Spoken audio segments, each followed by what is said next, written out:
গৌসে পাক আব্দুল কাদের জিলানী রাদিয়াল্লাহু তাআলা আনহু যখন মাদ্রাসায়ে নিজামিয়ার মধ্যে পড়তেন, তখন মাদ্রাসার মধ্যে যখন পড়তে যেতেন, আব্দুল কাদের ওই মাদ্রাসায় ঢুকার সাথে সাথে কে জানি বলতো, এ মাদ্রাসার ছাত্ররা তোমরা সবাই জায়গা করে দাও, তোমরা সবাই সরে দাঁড়াও, কারণ আল্লাহর ওলি আব্দুল কাদের তশরিফ এনেছেন। সুবহানাল্লাহ।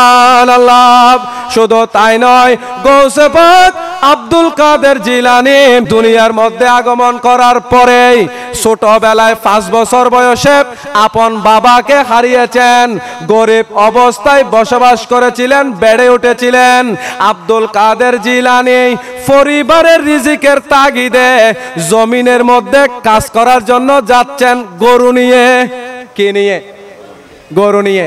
তখন ওই গরু নিয়ে যখন যাচ্ছেন, যেতে যেতে অর্ধেক পর্যন্ত গিয়েছেন, দেখতে পেলেন ওই গরুটা পিছন দিকে ফিরে বলতেছে, ইয়া আব্দুল কাদের, ও গো গৌসুল আজম আব্দুল কাদের, মালি হাজা খুলিকেতা, ও গো আব্দুল কাদের, আপনাকে তো এই কাজের জন্য আল্লাহ সৃষ্টি করে নাই। সুবহানাল্লাহ।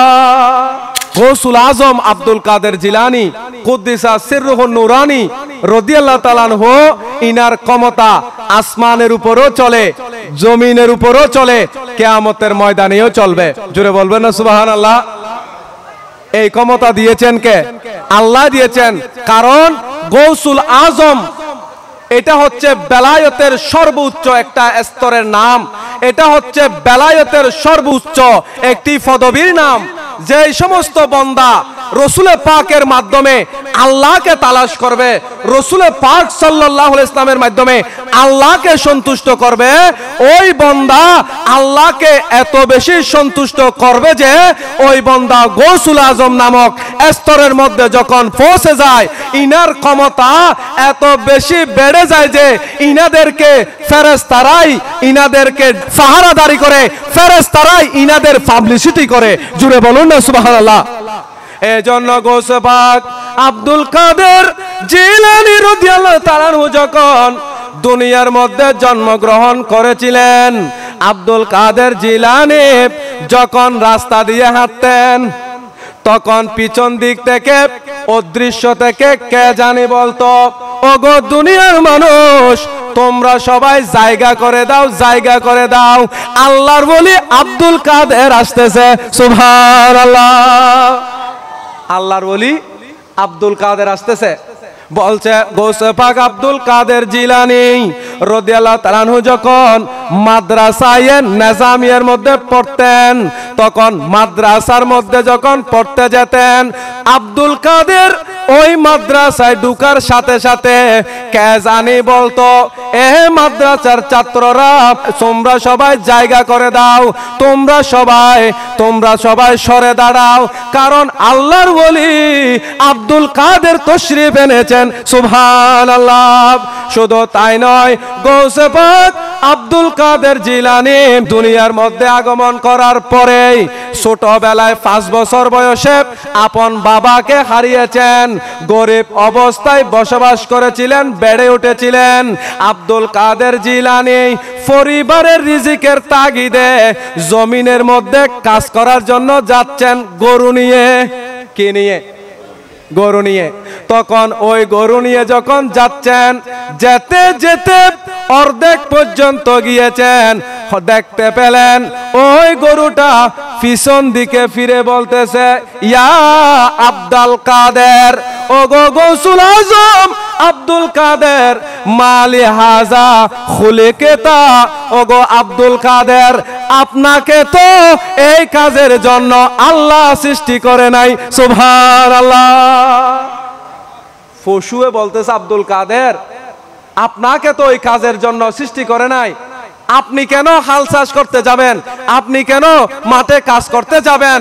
আল্লাহ তো আপনাকে সৃষ্টি করেছেন আপনার মুরিদানদেরকে সাহায্য করার জন্য, আপনাকে সৃষ্টি করেছেন কিয়ামত পর্যন্ত আপনার আশিকদেরকে, গোলামদেরকে বিপদ থেকে মুক্ত করার জন্য। জুড়ে বলুন না সুবহানাল্লাহ। আজকে সেই গৌসুল আজমের বিরুদ্ধে যারা আচরণ করবে, গৌসুল আজম বলে শিরিক বলে যারা ফতোয়া দিবে, তারা দুনিয়ার মধ্যে সুস্পষ্ট আমরা বুঝতে পারি তাদের মধ্যে ন্যূনতম ঈমান নাই। ঈমানদার কখনো গৌসুল আজম বলাকে শিরিক বলতে পারে না। জুড়ে বলুন না নাউজুবিল্লাহ। কারণ গৌসুল আজম এটা তো ব্যক্তির নাম নয়, তো ব্যক্তির নাম যদি না হয় তো শিরিক হয় কিভাবে? এটা তো পদবীর নাম। সুতরাং গৌসুল আজম এটা মহান সাহায্যকারী, বলছে মহান সাহায্যকারী তো আল্লাহ, এই জন্য গৌসুল আজম বললে মহান সাহায্যকারী হয়ে যায়, এই জন্য বলা যাবে না। আচ্ছা আপনি বলুন, আল্লাহর 99 নামের মাঝে আদৌ কি কেউ দেখাতে পারবে যে গৌসুল আজম আল্লাহর নাম আছে? এটা একটা ডাহা মিথ্যা কথা, এটা একটা বড় প্রতারণা, ধোঁকাবাজ। অথচ আল্লাহর নামের মধ্যে কোন গৌসুল আজম নামে কোন আল্লাহর নাম নাই। গৌসুল আজম এটা তো ব্যক্তির নাম হতে পারে না, এটা তো বেলায়েতের সর্বোচ্চ পদবীর নাম। জুড়ে বলুন না সুবহানাল্লাহ। এই জন্য গৌস পাক রাদিয়াল্লাহু তাআলা আনহুর মহব্বত রাখলে বুঝতে পারবেন ওই বান্দার মধ্যে নবীর মহব্বত আছে। জুড়ে বলুন না সুবহানাল্লাহ। আজকে আল্লাহর ওলিদের শানে যারা বেয়াদবি করে, আল্লাহর ওলিদের মাজারের মধ্যে যারা হামলা করে, আল্লাহর ওলিদের বিরুদ্ধে যারা অপবাদ দেয়, আল্লাহর কোরআন বলতেছে অপবাদ আল্লাহর ওলিদের বিরুদ্ধে দিচ্ছে না, তারা নিজেরাই অপবাদের বোঝা নিয়ে দুনিয়ায় ঘুরতেছে। জুড়ে বলুন না নাউজুবিল্লাহ।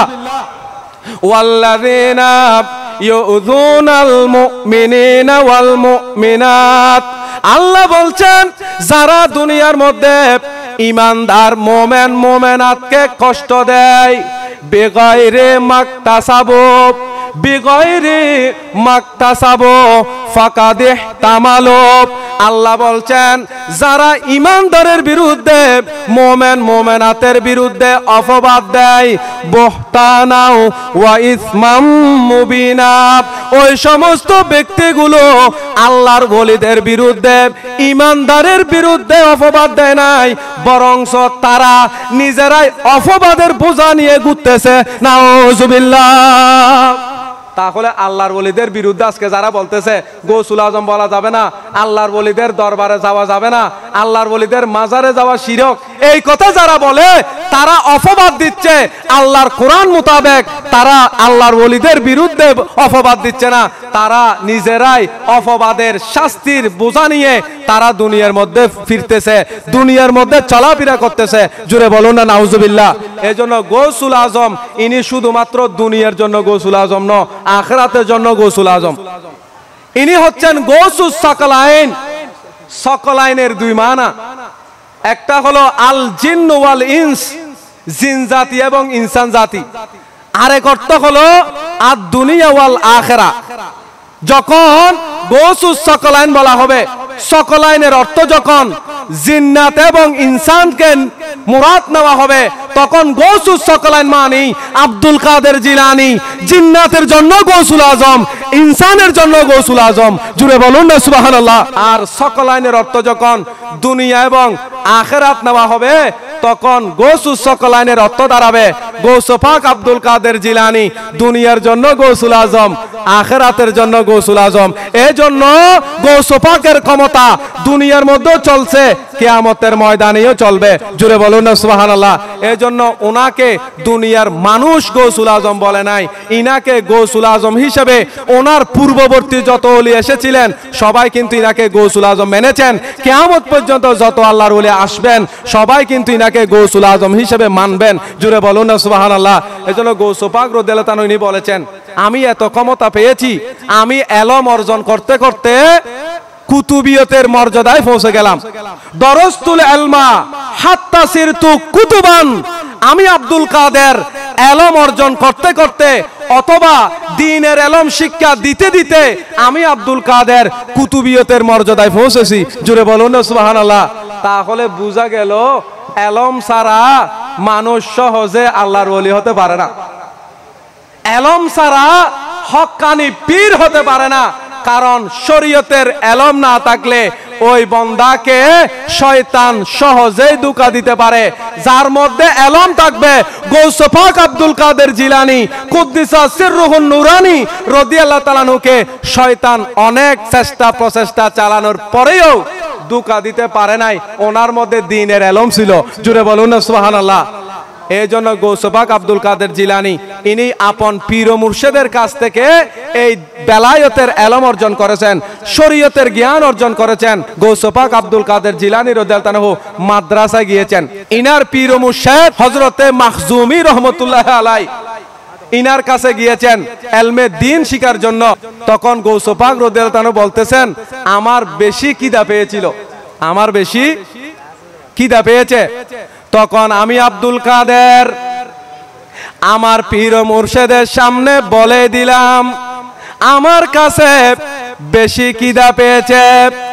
এই কথা আমার পীর ও মুর্শিদ শোনার পরে উনি বলতেছেন, ওগো আব্দুল কাদের, তোমার খিদা পেয়েছে, কি হয়েছে?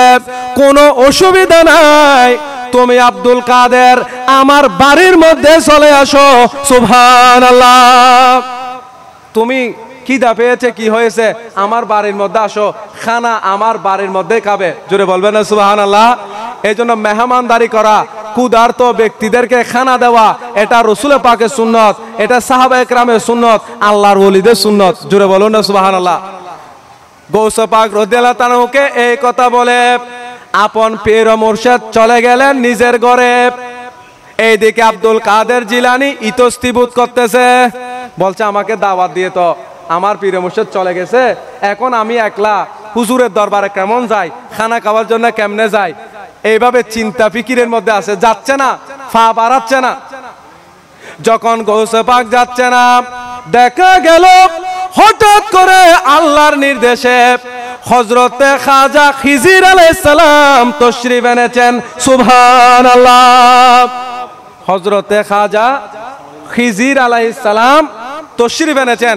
খাজা খিজির আলাইহিস সালাম এসে বলতেছে, ওগো আব্দুল কাদের, তোমাকে তো তোমার পীর ও মুর্শিদ বলেছে তোমার খিদা পেয়েছে, তুমি ওনার বাড়িতে চলে যাও। তুমি যাচ্ছ না কেন? তুমি যাচ্ছ না যে এই জন্য আমি খিজির আলাইহিস সালাম তোমাকে সুপারিশ করার জন্য এসেছি। ওগো আব্দুল কাদের, তুমি দেরি করিও না, তুমি তাড়াতাড়ি চলে যাও, তোমার পীর ও মুর্শিদ তোমার জন্য অপেক্ষা করতেছে। সুবহানাল্লাহ। খাজা খিজির আলাইহিস সালাম যখন সুপারিশ করেছে, তখন উনি সাহস পেয়েছে, বলছে আমি এখন সিদ্ধান্ত নিলাম আমি যাই। গৌসে পাক রাদিয়াল্লাহু তাআলা আস্তে আস্তে যাচ্ছেন। যেতে যেতে দেখতেছে আপন পীর ও মুর্শিদের ঘরের কাছাকাছি যখন গিয়েছে, ওইদিকে আপন পীর ও মুর্শিদ দরজা খুলে আব্দুল কাদের জিলানীর জন্য অপেক্ষা করতেছেন। সুবহানাল্লাহ। দেখুন কেমন পীর ও মুর্শিদ আর কেমন মুরিদ। বলতেছে আমি দেখতেছি আমার পীর ও মুর্শিদ আমার জন্য দরজা খুলে অপেক্ষা করতেছেন। আমি যখন কাছাকাছি গেলাম, আমার পীর ও মুর্শিদ বলতেছে, ও আব্দুল কাদের, তুমি আসছিলে না কেন? আমি তো তোমাকে দাওয়াত দিয়েছিলাম, এরপরেও তোমাকে সুপারিশ করার জন্য আরেকজনকে কেন আসতে হয়েছে? জোরে বলবেন না সুবহানাল্লাহ। আপনারা কি বুঝলেন? ওইদিকে গৌসে পাক আব্দুল কাদের জিলানী রাদিয়াল্লাহু তাআলা আপন পীর ও মুর্শিদের ঘরে যাচ্ছে না, হযরতে খিজির আলাইহিস সালাম যে সুপারিশ করেছে, যাওয়ার জন্য অনুরোধ করেছে, সেটাও ওনার পীর ও মুর্শিদ জানে। জোরে বলুন না সুবহানাল্লাহ। তাহলে এই রকম জানার ক্ষমতা দিয়েছেন কে? আল্লাহ যদি ওলিদেরকে ক্ষমতা দেয়, তোমার আমার কোনো সমস্যা আছে? সমস্যা আছে? নাই। এই জন্য আল্লাহর ওলিদের ক্ষমতা এটা আতাই, এটা আল্লাহ প্রদত্ত ক্ষমতা। এটা আল্লাহ প্রদত্ত ক্ষমতা বলে আল্লাহর ওলিদের ক্ষমতা কিয়ামত পর্যন্ত শেষ হবে না। আজকে দুঃখজনক হলো সত্য, আমাদের দেশে অনেকে আল্লাহর ওলিদের মাজার ভেঙে ক্ষমতা যেতে চায়। যারা আল্লাহর ওলির বিরুদ্ধে বলে, আল্লাহর ওলিদের মাজারে আগুন দিয়ে যারা ক্ষমতায় যাওয়ার জন্য চেষ্টা করে, তাদের জ্ঞানের মধ্যে, তাদের নলেজের মধ্যে ফোকা ধরেছে। কারণ তুমি 5 বছর 10 বছর ক্ষমতার জন্য যে আল্লাহর ওলিদের বিরুদ্ধে আচরণ করতেছো, যে আল্লাহর ওলিদের বিরুদ্ধে যাচ্ছ, আল্লাহর ওলিদের মাজারে আগুন দিচ্ছ, এই ক্ষমতার জন্য টুপি পরে দাড়ি রেখে মন্দিরে গিয়ে পূজা করতেছো, মন্দিরে গিয়ে প্রসাদ চাচ্ছ, তুমি জানো না তোমার দুনিয়ার ক্ষমতা এটা 5 বছর 10 বছর, আর আল্লাহর ওলিদের ক্ষমতা এটা কিয়ামত পর্যন্ত। নয় কিয়ামতের পরেও আল্লাহর ওলিদের ক্ষমতা চলবে। জুড়ে বলুন না সুবহানাল্লাহ। আব্দুল কাদের জিলানী রাদিয়াল্লাহু আনহু পীর ও মুর্শিদের দরবারে গিয়েছেন। যাওয়ার পরে খানা পিনা সাজিয়েছেন, খানার সামনে এনেছেন। আব্দুল কাদের জিলানী রাদিয়াল্লাহু আনহু সম্মানের সাথে আদবের সাথে খানা খাওয়ার জন্য বসেছেন। তখন আপন পীর ও মুর্শিদ আব্দুল কাদের জিলানী রাদিয়াল্লাহু আনহু বলতেছেন, ও আব্দুল কাদের, তুমি তো আজকে আমার ঘরের মেহমান হয়েছ। আজকে তুমি আব্দুল কাদের হাত দিয়ে খানা খাবে না, আমি নিজে তোমাকে খানা তুলে দেব। সুবহানাল্লাহ। আপন পীর ও মুর্শিদের হাত থেকে তাবারুক গ্রহণ করা এটা গৌসে পাকের সুন্নত। জোরে বলবেন না সুবহানাল্লাহ। আপন পীর ও মুর্শিদ নিজ হাতে আব্দুল কাদের জিলানী রাদিয়াল্লাহু তাআলার মুখে খানা তুলে দিচ্ছেন। এগুলো খানা নয়, এগুলো বেলায়েতের সাগর বানিয়ে দিচ্ছেন। সুবহানাল্লাহ। আপন পীর ও মুর্শিদ খানা তুলে দিয়েছিলেন। আব্দুল কাদের জিলানী বলতেছে, আমার পীর ও মুর্শিদ যখন আমাকে এক লোকমা খানা দিয়েছে, খানাগুলো পেটের মধ্যে পড়ার সাথে সাথে আমার মধ্যে একটা হাল সৃষ্টি হচ্ছে।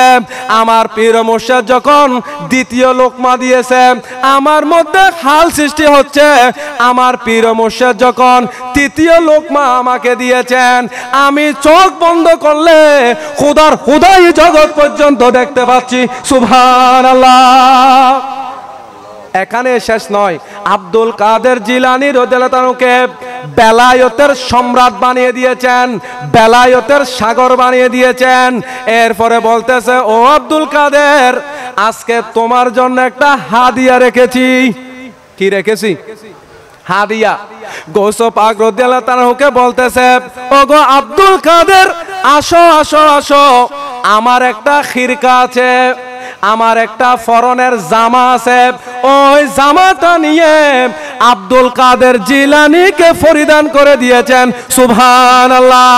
তাহলে আব্দুল কাদের জিলানী কুদ্দিসা সিররুহু নূরানী উনি আপন পীর ও মুর্শিদের কাছ থেকে বেলায়েতের ইলম অর্জন করেছেন, শরীয়তের ইলম অর্জন করেছেন। শরীয়ত এবং বেলায়েতের ইলমের মাধ্যমে ইবাদত করতে করতে ইনি গৌসুল আজমের স্থানে পৌঁছে গিয়েছেন। সুবহানাল্লাহ। আল্লাহর ওলিরা ওই রকম ইলম দান করতে পারে কিনা? পারে কিনা? পারে। এটা আমি নিজ থেকে বলছি না, মেশকাত শরীফের শেষের মধ্যে হায়াতু ইমামে মালিক, ইমাম মালিক রাদিয়াল্লাহু তাআলার একটা জীবনী আছে। সেখানে লেখা হয়েছে ইমাম মালিক রাদিয়াল্লাহু তাআলার অসংখ্য ছাত্র আছে, বড় বড় মুহাদ্দিস, বড় বড় মুফতিয়ানে কেরাম, অসংখ্য আলেমে দ্বীন, মুফতিয়ানে কেরাম, মুহাদ্দিসিনে কেরাম ইমাম মালিকের ছাত্র। ইমাম মালিক রাদিয়াল্লাহু তাআলা আনহু ইনি সাহাবী ছিলেন না, তাবিঈ ছিলেন। ইমাম মালিকের একজন ছাত্র বর্ণনা করতেছে, আমি স্বপ্নের মধ্যে দেখতেছি রহমতুল লিল আলামিন নবী মসজিদে নববীর মধ্যে বসা আছে এবং নবী পাকের সামনে সাহাবায়ে কেরাম বসা আছে। এমন সময় দেখতে পেলাম সাহাবীদের সামনে দেখা যাচ্ছে রসুল পাকের ডান দিকে হযরতে ইমামে মালিকও বসা আছে। সুবহানাল্লাহ। কেন? ইমাম মালিক তো সাহাবী নয়, উনি সাহাবীদের পাশে, রসুল পাকের ডান পাশে। ইনি বয়ান করতেছেন, আমি দেখতে পেলাম রসুল পাকের সামনে একটা আতরের ডিব্বা আছে। কিসের ডিব্বা? আতরের ডিব্বা। এখন তো আমাদের হুজুরদের অনেক হুজুর দেখবেন যারা গৌসুল আজম বলাকে শিরিক করে, শিরিক বলে, গৌসুল আজম মানতে চায় না, তাদের সামনে আতরের ডিব্বা থাকে না, জর্দার ডিব্বা থাকে। এই জর্দাখুর মৌলবীরাই একমাত্র আল্লাহর ওলিদের বিরুদ্ধে বলে। জোরে বলবেন না নাউজুবিল্লাহ। এই জর্দাখুর থেকে আমাদেরকে হেফাজত করুক, সকলে বলে আমিন। উনি বয়ান করতেছেন, আমি দেখতে পেলাম সাহাবীদের পাশে ইমাম মালিক রাদিয়াল্লাহু তাআলা বসা আছে। বলছে আল্লাহর নবী আতরের ডিব্বা থেকে আতরগুলো হাতে নিয়ে নিয়ে ইমাম মালিকের হাতে তুলে দিচ্ছেন। জোরে বলবেন না সুবহানাল্লাহ। কাকে দিচ্ছেন? ইমাম মালিকের হাতে তুলে দিচ্ছেন। ইমামে মালিক ওই আতরগুলো সাহাবীদের মাঝে বন্টন করতেছেন। সুবহানাল্লাহ। এই ঘটনা থেকে মুহাদ্দিসিনে কেরাম শারেহিনে কেরাম লিখেছেন, বলছে আল্লাহ নবী ওই দিন ইমাম মালিকের হাতে যে আতর তুলে দিয়েছিলেন, এগুলো আতর ছিল না, এগুলো আল্লাহ নবী নিজ হাতে ইমাম মালিককে এলম দান করেছেন। সুবহানাল্লাহ। তাহলে বোঝা গেল আল্লাহ নবী চাইলে নিজ হাতে এলম দান করতে পারে, আল্লাহ প্রদত্ত ক্ষমতা বলে আল্লাহর ওলিগণ চাইলেও নিজ হাতে এলম দান করতে পারে। এই জন্য কিয়ামত পর্যন্ত যারা আল্লাহর ওলিকে মানবে, আল্লাহর ওলিদের পথে মতে থাকবে, তারা দুনিয়ার ক্ষমতা পাবে না, তারা দুনিয়ার মধ্যে গরিব হবে, রিকশাওয়ালা ঠেলা গাড়িওয়ালা হবে, দিন মজুরে কাজ করবে, কিন্তু ইনাদের জন্য গৌসুল আজমের ক্ষমতা কিয়ামতের ময়দানে ব্যবহার করবে, যে গৌসুল আজমের ক্ষমতা বলে অসংখ্য গুনাহগার উম্মত জান্নাতে চলে যাবে। সুবহানাল্লাহ। এর জন্য আল্লাহর ওলিদের ব্যাপারে আল্লাহ বলেছেন লাহুমুল বুশরা ফিল হায়াতিদ দুনিয়া ও ফিল আখিরা। এখানে দুনিয়ার মধ্যে সুসংবাদ, আখিরাতেও সুসংবাদ। এখানে সুসংবাদ বা মানা কি? আল্লাহর ওলিদেরকে কিয়ামতের ময়দানের জন্য সুসংবাদ মানি, আল্লাহর ওলিদের জন্য কিয়ামতের ময়দানে কোনো ভয় নাই। তার মানে ইনাদের ভক্ত অনুরক্তকে নিয়ে ইনারা সহজে জান্নাতে চলে যাবে। এটাই হচ্ছে আল্লাহর ওলিদের জন্য কিয়ামতের ময়দানে সুসংবাদ। আল্লাহ সুবহানাহু ওয়া তাআলা প্রত্যেককে বুঝে আমল করার তৌফিক দান করে, সকলে বলে আমিন।